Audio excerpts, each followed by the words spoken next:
C'était juste une pause pour introduire Seamus Datekin. Seamus, tu es là? Oui, tu es là. Mais bien sûr que tu es là. En plus, là c'est la bande du 18e, les poètes du 18e arrondissement. Alors toi tu étais élevé à Harun, c'est un petit village kurde du sud-est de la Turquie, Bourgade. C'est toi qui présentes ça, de montagne, en mode de vie quasi autarcique. Sans voiture, sans télévision, sans radio. Ça fait rêver. Ça fait rêver, ça. C'était déjà la barbarie. C'était déjà la barbarie, exactement. Au village, les cris n'existent pas, sauf sur les emballages d'aliments. Tu dis, oui, sur les paquets de cigarettes arrivés en contrebande des pays arabes voisins. Voilà, ça c'était pour l'arabe. Voilà, le kurde, qui est l'unique langue des villageois, est interdit par l'État kurde. Je ne sais pas comment vous parliez entre vous. De temps à autre, on utilisait le langage des signes. Et en 87, tu rejoins ton frère Exemple. en France, voilà, pour suivre des études universitaires. Tu fais des études de cinéma. Il y a beaucoup de poètes qui ont fait des études de cinéma, hein, ce soir. C'est vrai? Oui, c'est vrai. Tu n'as pas entendu? Tu arrives en retard. Voilà. Et puis tu commences à écrire en français, 4 ans après ton arrivée en France, c'est rapide. Et tu choisis la poésie. La voix royale. La voix royale, tout de suite. Voilà, ton premier roman, à la source, La nuit, chez Robert Laffont en 2004. Magnifique roman. Je ne sais pas s'il y en a ici quelques exemplaires apportés par la librairie vendredi, mais je vous conseille. Épuisé. Le papier est épuisé. Vantard. La vie du village de l'enfance, tu racontes tout ça dans un immense roman. Voilà. Et aujourd'hui, bah voilà, tu fais partie, tu es un écrivain, poète français. On peut le dire comme ça? Je n'ai rien contre. Il y a une phrase qui me fait penser effectivement à la phrase de Vitesse. Tu écris « J'ai mis une parole dans ma bouche qui puisse me lier au cœur de l'autre, qui puisse ouvrir mon cœur dans la bouche de l'autre. » Très beau ça. C'est un programme aussi. C'est un programme? Eh bien on va tout de suite entendre une application de ce programme. À toi, Jésus. Merci.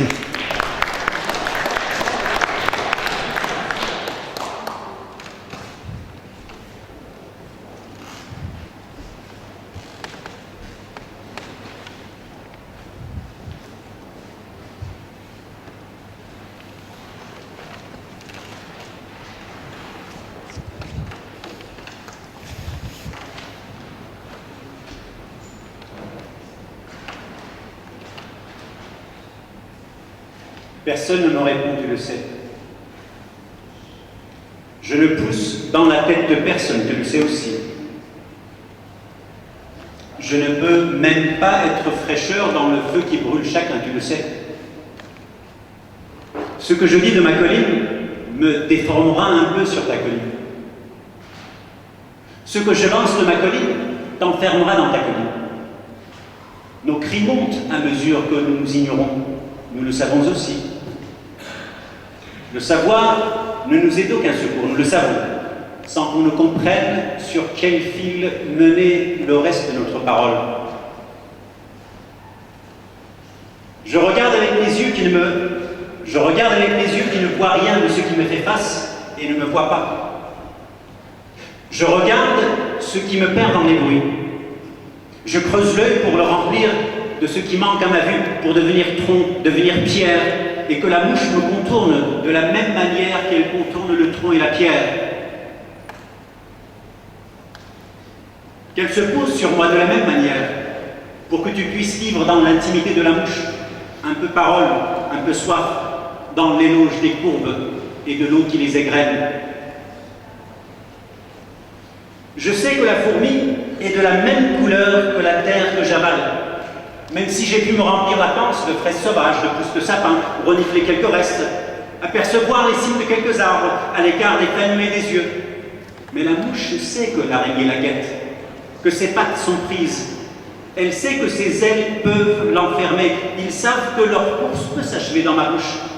Chacun s'abat alors sur moi avec ses armes. Chacun veut m'éloigner de mes armes pour que ma vie puisse prolonger la leur. Et Jacques ôtait ses dents. Et Jacques ôtait ses dents. Dès que j'accotais ses dents, on voyait la vieille carnassière édentée qui était devenue sa terre, mendiant à toute vache sa bouse avant qu'elle ne disparaisse dans la grande carrière. Tu ne tueras pas Mathilde. Tu enterreras ce que tu as tué dans le plat de tes pieds, Mathilde. Tu coifferas une colline avec tes restes, Mathilde, pour qu'ils nourrissent la terre de tes descendants. Et tout fut écrit sur tes flancs, pour qu'ils forment la chaîne de nos servitudes, loin de toute abondance que tu aurais pu être, le sommet de ton crâne, la somme de mes mots, comme autant de chaînes. Je ferme les yeux, et c'est pour ne plus les ouvrir. Mais je ne le sais pas. Quand je le sais, les tiens sont déjà fermés. Je n'ai plus à traverser, aucun miroir.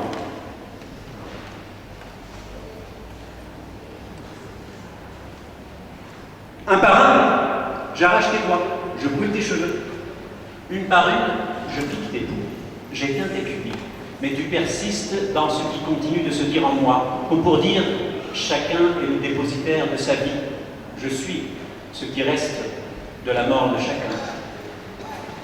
Encore une fois, tu as des nuages et une chair toute nouvelle s'est mise à volter au-dessus de tes mots, sans que rien ne soit nouveau en toi, sans que rien ne se renouvelle. Et la chair, alourdie de tes mots, s'est mise à tomber comme des flocons sur ta page, flocons de neige, flocons d'orage, et ce fut la désespérance du mot. Bientôt mon père ne m'entendra plus. Bientôt, il ne saura plus ce que j'ai entendu de lui. Bientôt, j'aurai fini d'entendre ce qu'il fut pour devenir un devenir suspendu. Mais que ferais-je des bouches, des nez que je remplis de mots, sans savoir comment me dépêtrer avec ce goût qui reste dans les langues? Ça, c'est rien. Ça, c'est une cerise sur la tête de ce vaurien. Ça, je ne le dirai pas, je ne le toucherai pas. Vous m'entendez aussi? Ça va?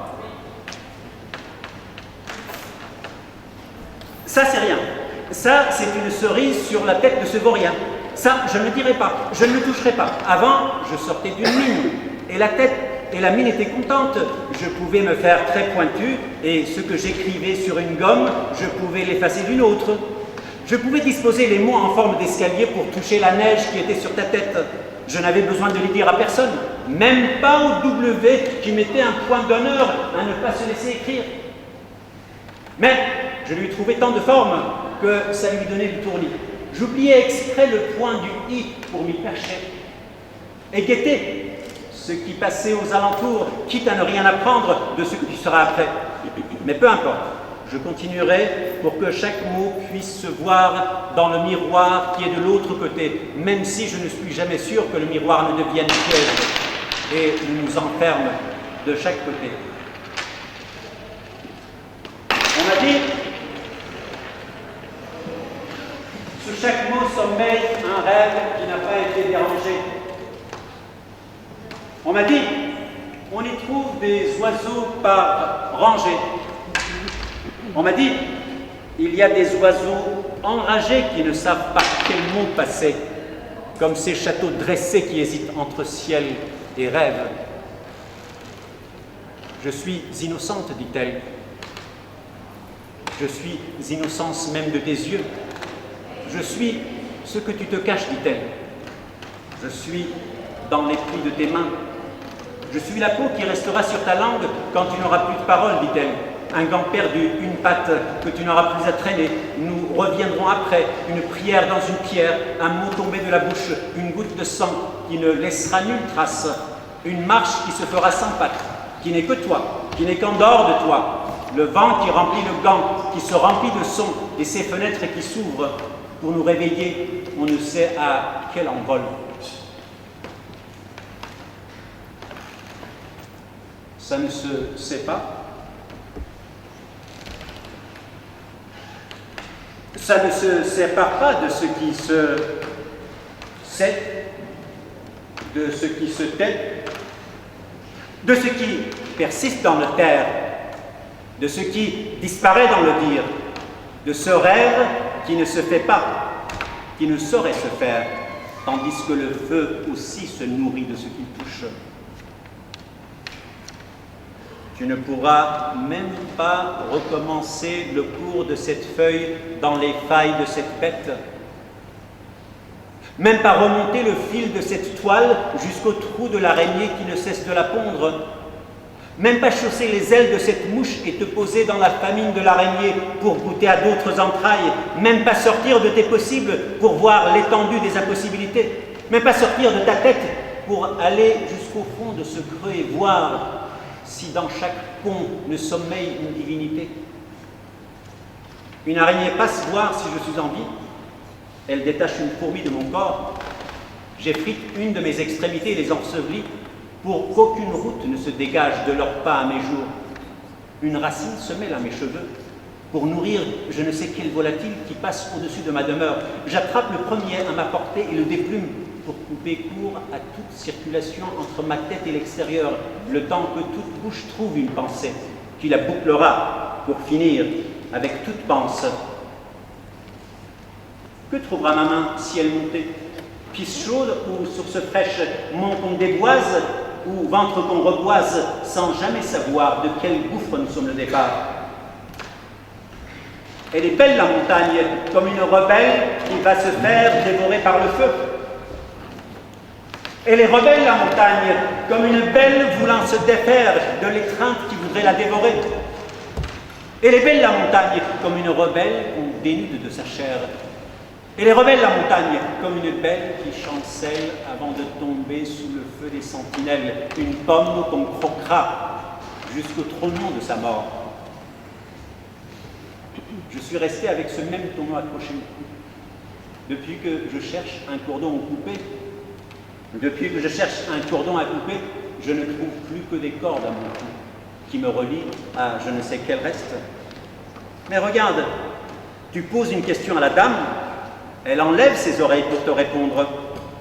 Elle les remet. Elle est gentille avec toi. Elle tourne les pages sans faire de bruit.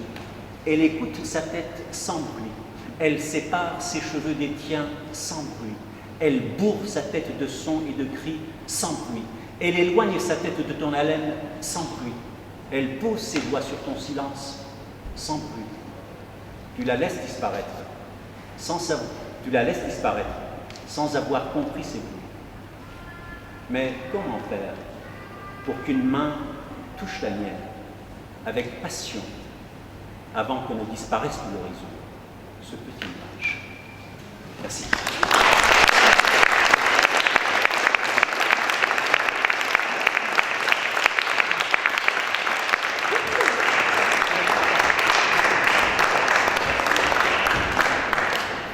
Par rapport, parce qu'on a parlé des immigrés et Marc disait si j'étais écrivain français et ainsi de suite, j'ai dit si on ne faisait pas attention, bientôt nous serions tous immigrés ici, parce que le fameux 1%, n'est-ce pas, qui commence à détenir le monde, ferait de nous des sans-patrie, des sans-père, des sans-avoir.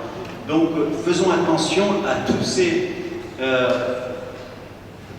ces habilités qui mangent notre espace commun, qui fait qu'il n'y a plus d'espace pour exister. C'est vrai pour les Kurdes, c'est vrai pour les Arabes, c'est vrai pour les Turcs. Je disais, si on n'était pas resté spectateurs quand les Arméniens ont subi le génocide, peut-être ce qui nous est arrivé par la suite ne nous serait pas arrivé, les Kurdes.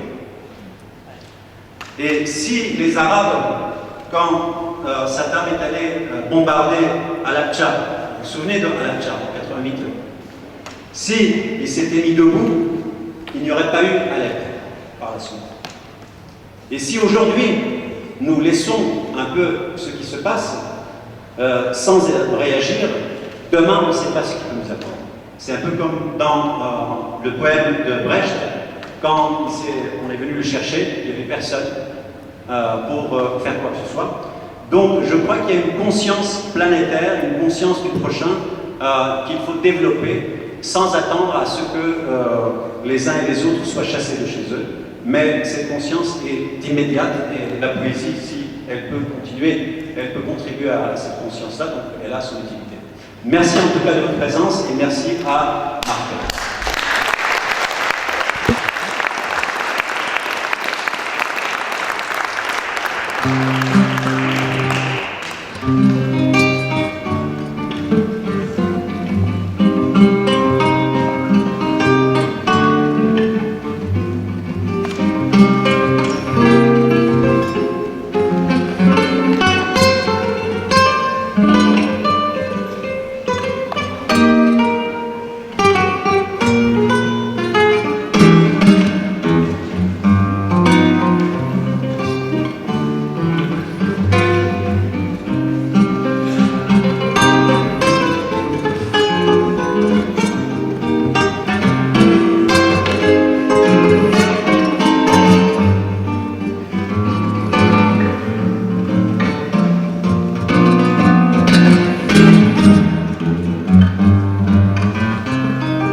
Elle est née en 1953, Annecy, à Calgary, en Alberta, une province du Canada.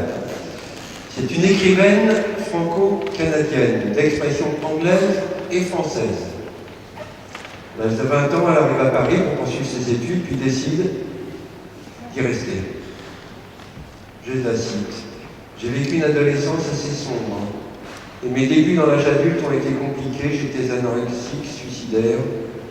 Je pense que le fait de m'installer à l'étranger a reflété un instinct de survie. » Elle a participé en même temps au mouvement des femmes en publiant dans des revues des journaux qui y sont liés. J'ai commencé par des poésies à l'âge de 10 ans. La première fois que je l'ai contacté, elle me disait non, je n'écris pas de poésie. Puis j'ai vraiment ressenti la magie de l'écriture en rédigeant mes premiers textes pour des revues liées au mouvement des femmes dans les années 70-75. Sa carrière de romancière débute en 81 avec la variation Goldberg, et 12 ans plus tard, elle écrit Cantique des plaines. Personnellement, c'est le livre par lequel je l'ai découverte en tant que romancière. Mais elle revient pour la première fois à sa langue maternelle et à son pays d'origine. Et là, il se passe une chose étrange. Comme le roman est refusé par les éditeurs anglophones, elle se résigne à le traduire en français et s'aperçoit que la traduction améliore l'original. Et depuis, elle utilise cette technique de double écriture pour tous ses romans, se servant exclusivement du français pour ses essais et ses articles.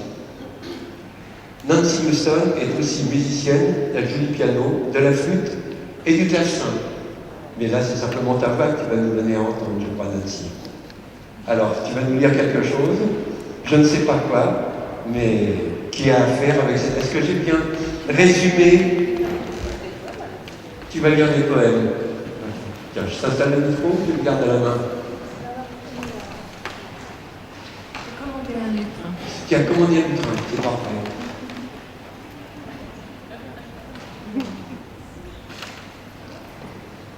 Te voilà promue mairesse du 18e arrondissement.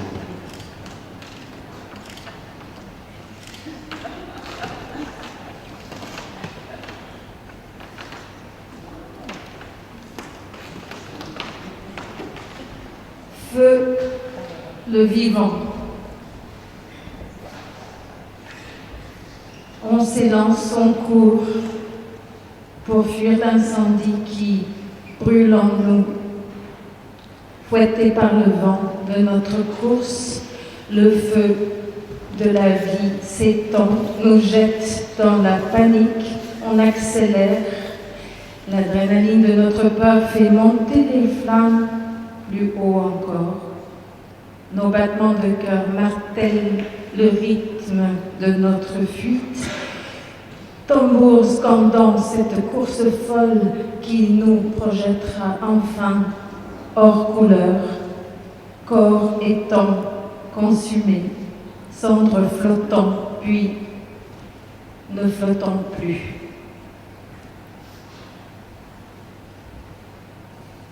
J'écris beaucoup avec des artistes. Ce poème-là, j'avais fait pour un artiste peintre du 10e arrondissement, Azelka, une de mes plus vieilles amies à Paris. Je vais vous lire 3-4 poèmes que j'ai écrits autour des œuvres de Guy Auberson, qui est mon homme, dans un livre qui s'appelle Terrestre. Apparat. Pourquoi suis-je si nu? Le plus nu de tous les animaux, le plus faible, le plus risible, peau partout, à peine quelques poils en guise de fourrure, 20 ongles minuscules en guise d'écailles, et mes crocs de petites dents dérisoires. Moi seul dois m'habiller pour n'avoir pas froid au corps et à l'âme. Alors j'imite les autres bêtes, ajoute couronne, collerette, couleur, éperon, fourrure, bijoux, et ça marche. Tout le monde me croit fier et fort, sauf moi.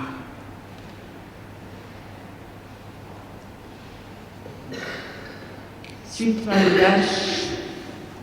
malgache 5.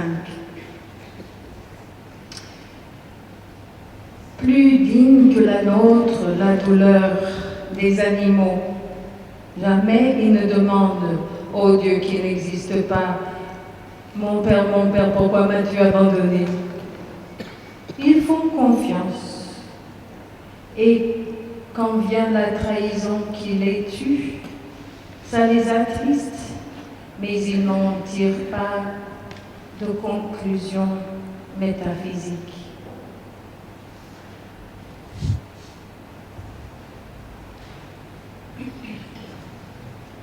Ciel perdu 3. Je vais le lire 2 fois parce que ça va très vite. Ciel perdu 3. Zut, dit le bélier.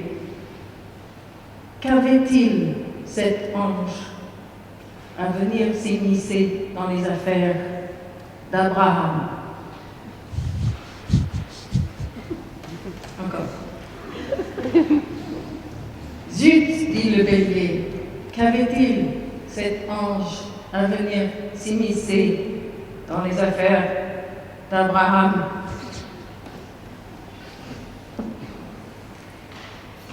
Histoire sous peau. Parfois, je suis pris de nostalgie. Certes, mes souvenirs sont vagues et peut-être que j'idéalise, mais il me semble que la vie n'était pas si mal avant la première glaciation.